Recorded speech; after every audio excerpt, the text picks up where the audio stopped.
Well, you're ready to find a new job, but how do you make yourself stand out from the crowd? Well, here to tell you how to make your CV shine is Tom O'Neill. Lovely to see you. Lovely, thanks so much. How big, how small should the CV be? At the end of the day, your CV is your brochure.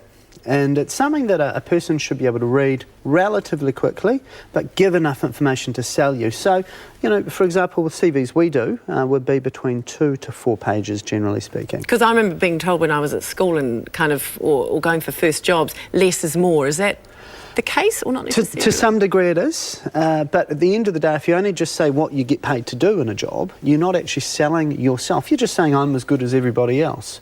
I'm as good a builder as the other builders. I'm a great office administrator like all the other office administrators. So it's about finding that difference. Depending on your age, though, I mean, if you're in your 40s perhaps and applying for a job, do they care what you did in school, C maths? Absolutely not. No. Oh my goodness, we get CVs all the time for like CEOs, you know, yeah. Someone who's leading a multi-million dollar company, and they'll send a CV to us, and it'll be, you know, St Kent's College, King's College, I got these results in School C in 1961. And you're like, just not relevant. Come on. So where do you start then? Where should your cut-off be? Generally speaking, for us, it's around the 90s, early 90s. Anything prior to that, we just have a section, you know, prior, involved in the customer services and sales environments within the healthcare industry, for example.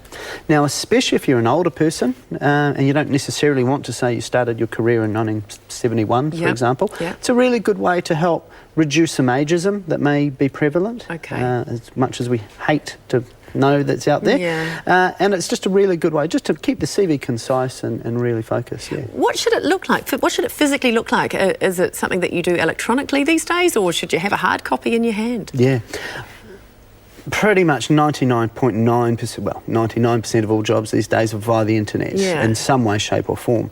Advertised jobs anyway. So in that context, you really want to have a really great electronic copy, primarily in Microsoft Word, just because that's what recruiters love. They can cut and paste from it and create reports, but also that's what employers have. An employer will have Microsoft Word at their office. So what have you got in Apple? You can get Word for Apple, but you can also save files as. So you may have a Word program, Apple program, but you just go File, Save As, Word, ta-da, good. There you go. Okay.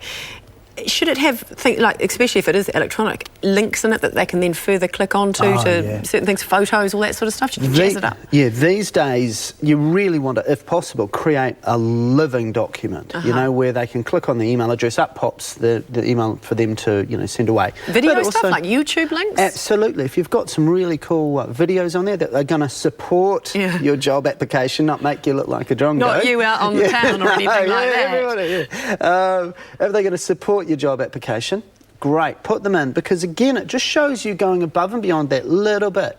Of course, you know, if you're into commentary, Twitter, you know, LinkedIn especially, if you're more professional, all that sort of stuff, really, really good. And I guess you want to make it stand out from the crowd. I remember back in the day when I was doing my first CVs and stuff, you wanted to put something bright on the front or send it in a box with a ribbon or, you know, just make it different from everybody else. These days, what are we doing?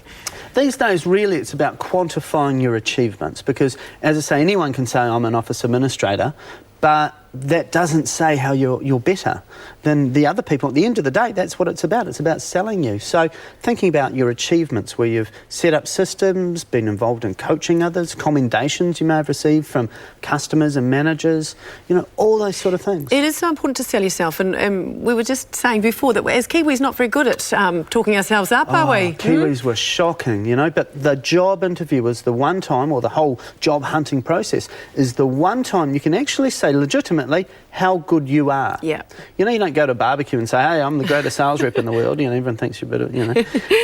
But, you know, at the interview, you know, it's your chance to shine. It's your chance to really tell them what they need to know. And that's what the employer is expecting, I guess, isn't it? So absolutely. Great stuff, good tips. Great. Thank you so much, Tom. Lovely to see you. And there is more careers advice, of course, and information on our website, tvnz.co.nz/